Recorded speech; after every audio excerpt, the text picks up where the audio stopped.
দেখেন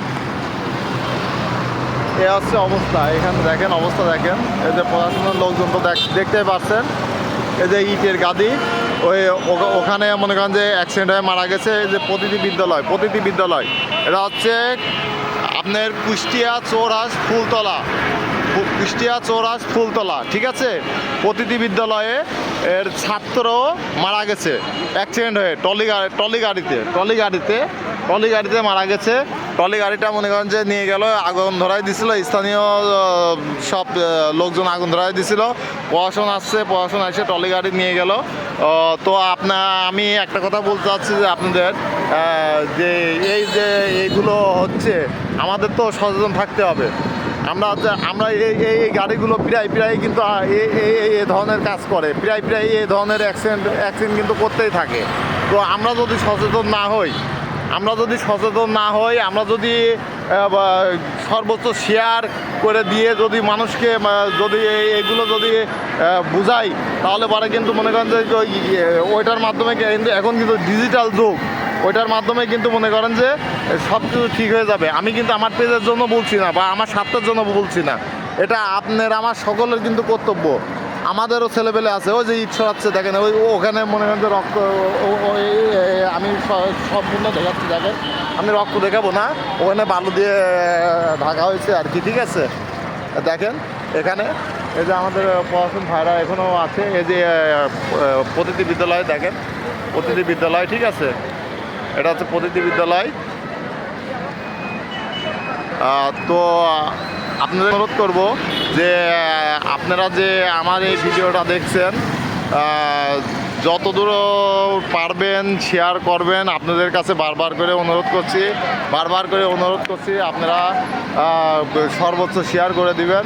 দেখেন এই যে মা বোনেরা আছে, দেখেন ওখানে যে রাস্তার পাশে যে দাঁড়ায় আছে, মা বোনেরা দাঁড়ায় আছে, তাদের মুখে কিন্তু কান্না, প্রত্যেকের মুখে কান্না। অন্য ছেলে হোক আর যার ছেলেই হোক, আমাদের কর্তব্য কি যে লিগ্যাল পয়েন্টে যে কাজটা হবে সেটাই তুলে ধরা।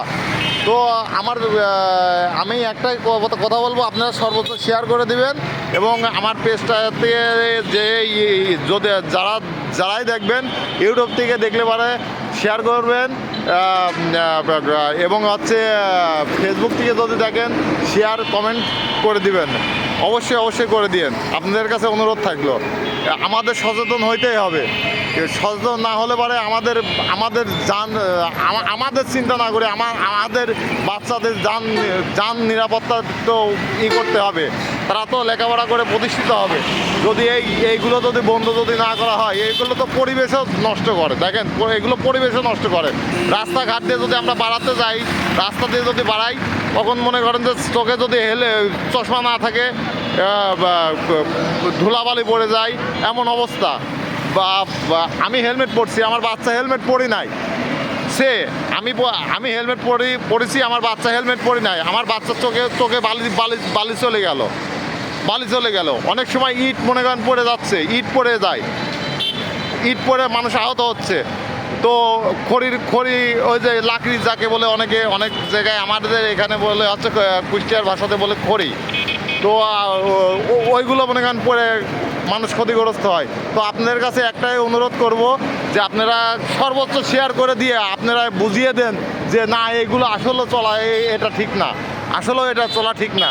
দেখেন আজকে এই বিদ্যালয়টা, ওই ছাত্র জীবনটার লাইফটা কি হলো, তার ফ্যামিলিটার অবস্থা কি অবস্থায় হবে, তার ফ্যামিলির অবস্থাটা কি হবে, সেই চিন্তাটা করেন। দেখাচ্ছে যদি এইটুকু যদি আমরা যদি আশা যদি না করি, তাহলে পরে কি আশা করতে পারি বলেন?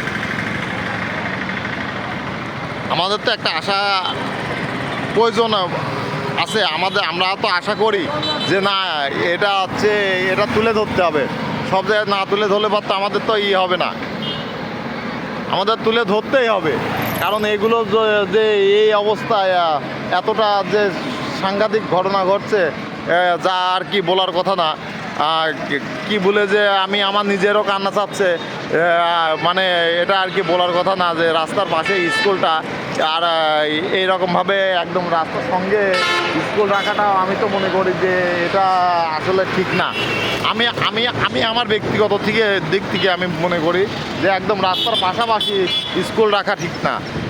যা একদম মেন রাস্তার পাশাপাশি দেখেন দুইটা হাওয়াই যে দুইটা রাস্তার যে পাশেই কিন্তু স্কুল, এই স্কুলটা কিন্তু মনে করেন যে দুইটার পাশাপাশি রাখাটা কিন্তু আমি মনে করি যে এত জামজামের মধ্যে রাখাটা ঠিক না।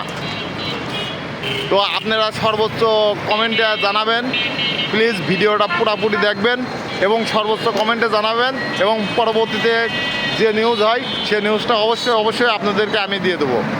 আল্লাহ হাফেজ।